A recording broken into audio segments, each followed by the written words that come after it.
বিভাগের মেয়েরা তালা ভেঙে বের হয়ে আসছিল একটি আন্দোলন করতে। যে আন্দোলনের বিষয়বস্তু তারা বলেছিল তারা রাজনীতি চায় না।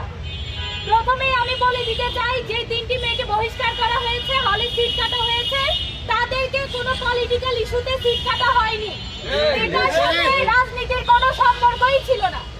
তারা রাতের 2টার সময় সাধারণ শিক্ষার্থীদেরকে জোরপূর্বক রুম থেকে ডেকে নিয়ে এসে গেস্ট রুমে ওদের উপরে গায়ে হাত তোলা, ফোন কেড়ে নেওয়া এবং তাদেরকে অপমান অপদস্থ করার জেরে হোস্টেলের এবং প্রশাসনিক দিক থেকে তাদের বিরুদ্ধে স্টেপ আসে যে তাদের হলে সিট কাটা হয়েছে।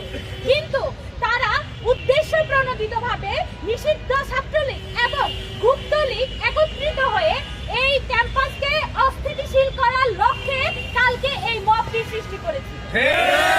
যে মবের সাথে বাংলাদেশ জাতীয়তাবাদী দলের যে কমিটি এবং ছাত্র রাজনীতির কোনো সম্পর্কই ছিল না।